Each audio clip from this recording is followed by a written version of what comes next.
Isso, gravando aqui. Bom dia, né? Sou Tiago, mais uma vez, hoje, dando continuidade à disciplina de Sociologia. E o tema é o capítulo 10, viu, galerinha, do livro, que são os fenômenos sociológicos. Hoje a gente vai falar não mais do poder, que foi na aula passada, né? Hoje a gente vai estar falando sobre Estado e governo. Claro, tem toda uma relação com a discussão do poder.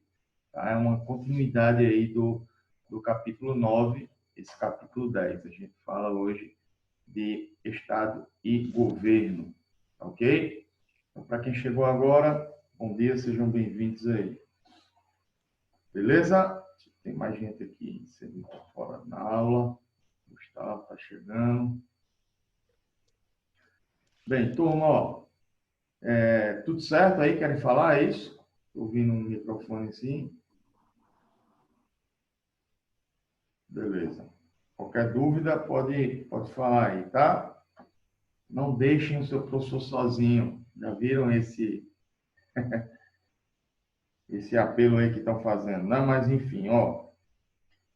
O livro, ele é bacana, gente, que a gente vai iniciar, claro, eu gosto de colocar algumas reflexões, questões reflexivas, né? Para a gente refletir. Esse é o ponto. Mas, antes de colocar essas questões, no livro aí de vocês, no capítulo 10, página 92, tá? Logo no início aí, eu queria fazer algumas observações, certo? E é falar nessa discussão aí do Estado e do governo. O livro ele tem a iniciativa de começar aqui falando sobre o hippie, né? A comunidade hippie, lá a partir dos anos 60, 1960, tá? Então, vai trazer aí uma leitura sobre esse ideário hippie lá da década de 1960, certo? Por que ele traz isso? Porque vai ter uma relação direta com a discussão do Estado e do governo, tá? Quando, por exemplo, para os hippies, a eleição não é uma preocupação, tá? Eles não têm essa preocupação. E aí eu queria começar a nossa aula de hoje fazendo, eu vou ler aqui, ó, esse quadrinho azul, é só duas linhas, tá? Que tem a fala de um hippie, diz assim, ó. Eu estou na página 92, nesse quadrinho azul. Diz assim, ó. Tem um candidato de Camaçari que vem aqui pedir voto na aldeia, mas Ripe não volta, diz indo a mineira Cristina Silva. Ripe justifica, mas não vota. Então, a partir daí, eu queria colocar o seguinte para vocês, as questões reflexivas, tá? Então, toma nota nisso que eu vou perguntar aqui para vocês. São perguntas, obviamente, não é para a gente responder agora, para ajudar o raciocínio, a gente pensar a nossa aula de hoje, tá? E a primeira pergunta é, observa isso, ó. Os governos são fundamentais à sociabilidade? Será que é necessário os governos para a sociabilidade? Pensa nisso, tá? Pensa nisso também aqui, ó. Poderíamos nos socializar sem ter uma instância que nos controle, como, por exemplo, o Estado? É importante o Estado? Qual o objetivo do Estado nessa socialização ou sociabilidade? Terceiro ponto, para entender bem sobre essa discussão, eu pergunto a vocês o seguinte, ó, nosso governo, ele é perfeito? Né? Imagina a cara de vocês já dando um sorrisinho assim, né? Nosso governo é perfeito? Tá? E, por fim, para vocês pensarem também, para a nossa aula de hoje ficar fundamentada nessas perguntas, é o seguinte, ó, o que é o Estado? Já pararam para pensar o que é o Estado e para que ele serve? Né? Feito isso, feitas essas perguntas, né? e a gente fazendo essa relação que o livro traz com o movimento hippie, com a década de 1960 aqui no Brasil, a gente percebe claramente que eles não acreditam em eleições e no sistema democrático, tá? E eu digo assim, eles, mas assim, atualmente muitas pessoas também não acreditam nesse sistema democrático, tendo em vista que ficou meio que rachado, né, o Brasil desde 2016. E me parece que agora, em termos de política do governo atual, as coisas, né, parece que está se estabilizando aí.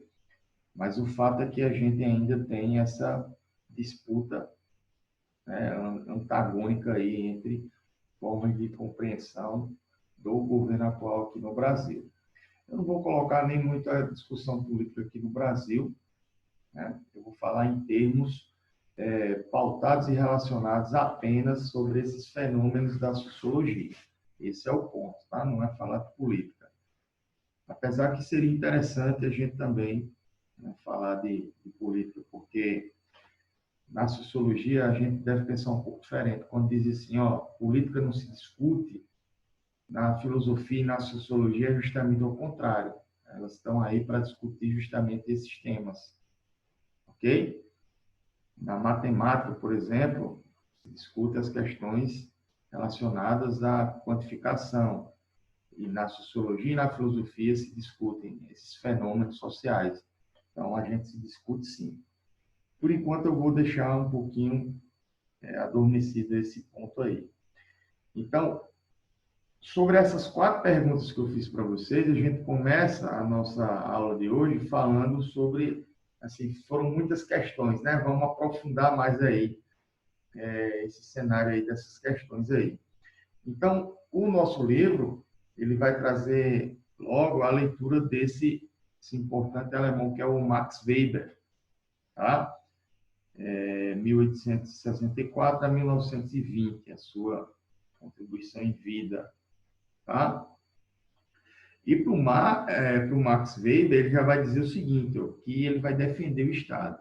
Ele vai dizer que o Estado é a maneira, a forma mais positiva para a organização da sociedade, né? Lembrando que o Max Weber, tá? Ele fala muito da relação de poder, assim como o Michel Foucault, que a gente viu lá na aula passada, tá? E para o Max Weber, ele vai destrinchar o que seria esse poder, essa ação do Estado, a partir de 4 pontos que seguem aí lá na página 93. Então, se deve ter uma liderança, ok? E, na sua concepção, liderança não é para todo mundo, né? Existem aquelas pessoas por exemplo, deixa eu tentar colocar de uma maneira mais simples. Você diz assim, ó, fulano faça isso, fulano organize aquilo. Então, elas fazem, mas a partir do momento que tem alguém lá para mandar, né?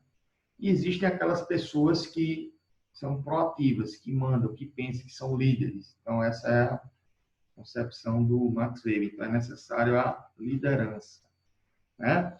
Essa liderança ela deve ser legítima, tá? Ela deve ser legitimada, constitui o direito dos cidadãos eleitos pelo povo de exercer o seu poder.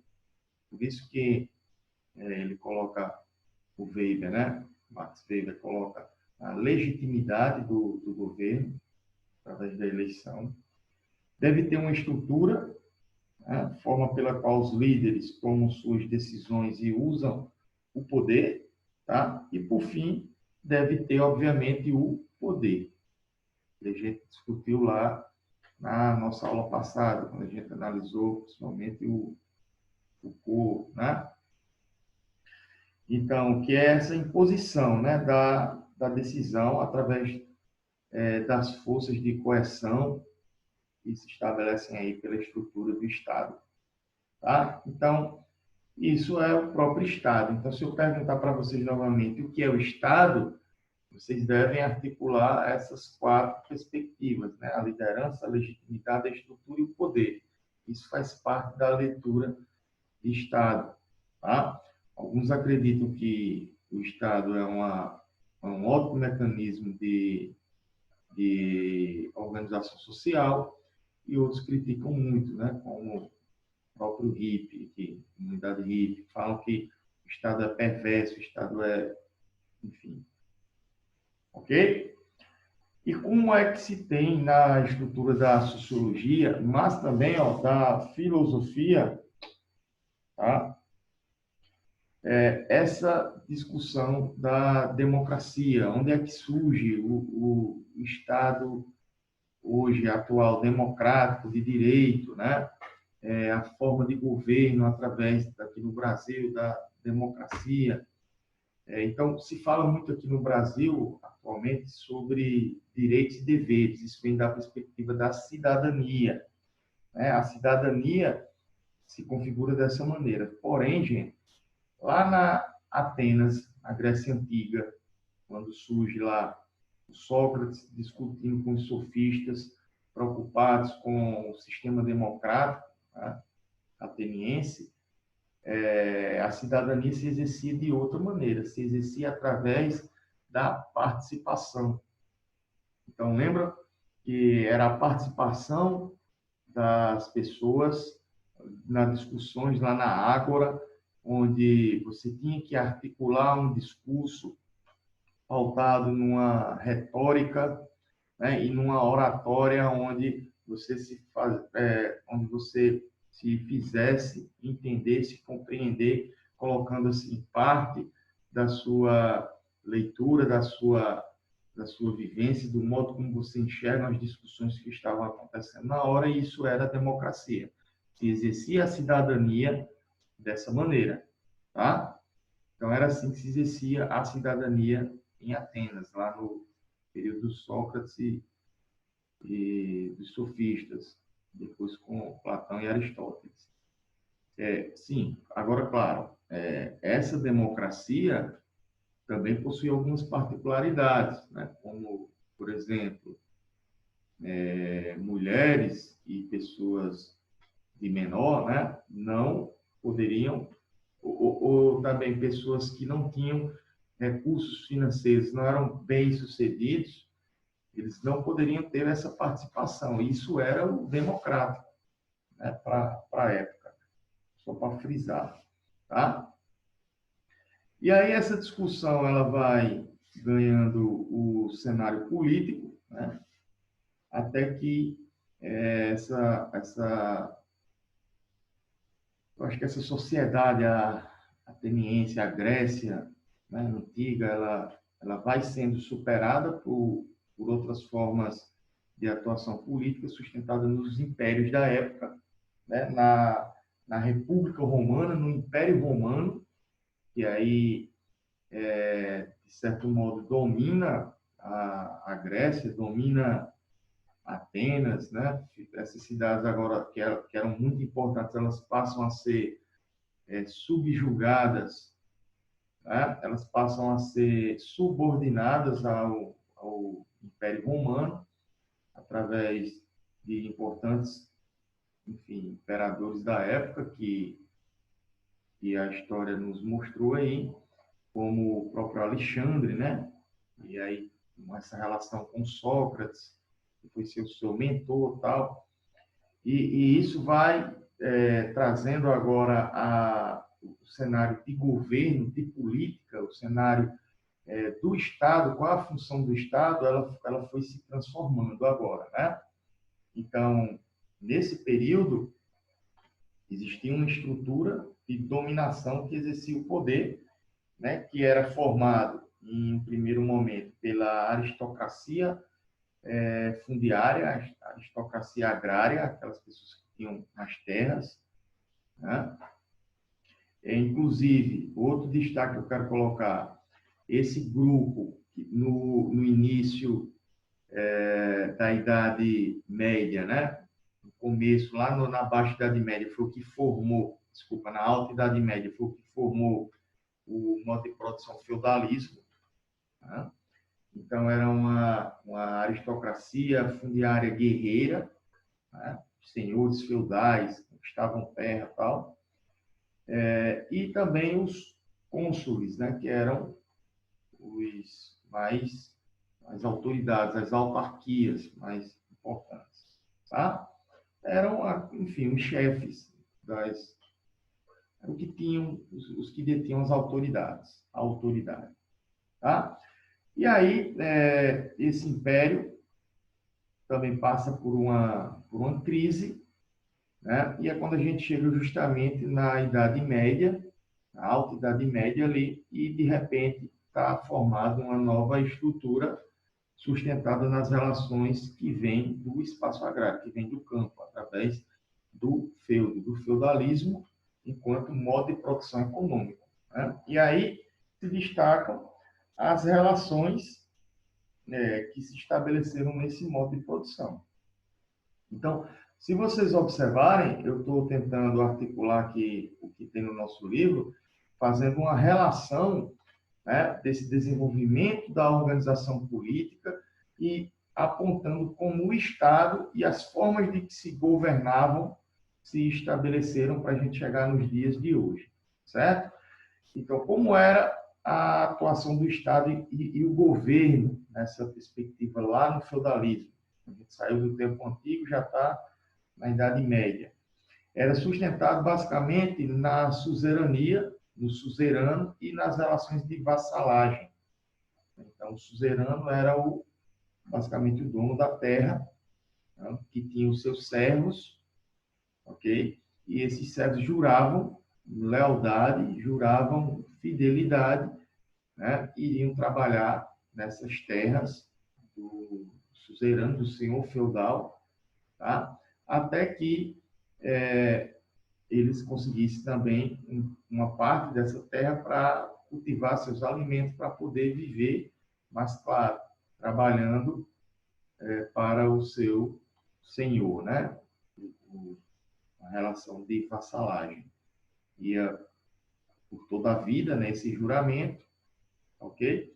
E destacando aqui que o vassalo ele também poderia se tornar um suzerano, desde que ele conseguisse terra e ganhar novos seguidores, né? Basicamente, essa era as relações. A riqueza produzida, evidentemente, no campo, né, por essas relações aí. E importante destacar também, pessoal, a divisão do trabalho. Então, a forma de governo, o Estado, surge sob um ponto de vista do patriarcado, que também é uma característica importante do capitalismo, né? A figura masculina de proteção, né, de exercer certas funções, começa a se estabelecer, o que eu achei ruim, esse ponto de vista aí, porque fundamentou, né, a sociedade patriarcal que nós temos hoje, repleta de preconceitos, repleta de discussões éticas, raciais e por aí vai. Tá? Mas foi assim que se formou. E aí surge, depois que passa todo esse tempo, né, a gente saiu do antigo, chegou no médio, e agora a gente está chegando no estado moderno, na sociedade moderna, onde a gente tinha as relações de transição do antigo regime, né, que era a monarquia absolutista, transcendendo aí para a monarquia parlamentarista, se a gente for colocar assim. E aí vem um autor muito importante nessa discussão, apontado aqui no livro, né, que é o Thomas Hobbes. Sim, e sem falar que eu esqueci para comentar com vocês aqui, eu esqueci de comentar sobre a importância da burguesia, da formação das cidades, dos burgos, do comércio, do renascimento cultural, comercial, urbano, né? Então, tudo isso foi se modificando de certo ponto em que as relações de produção e as relações de poder, né, o Estado ele começou a ganhar novas configurações e, portanto, a política também se modificou. Então, a burguesia foi muito importante, né? E aí o Thomas Hobbes, obviamente ele dá uma contribuição bacana na forma e no comportamento desse Estado, desse governo que se estabelecia, né, nessa idade moderna. Tá? Lembrando que o Thomas Hobbes, pessoal, ele é um contratualista, ele é aquele filósofo do contrato social. Tá? Vocês lembram do que é isso?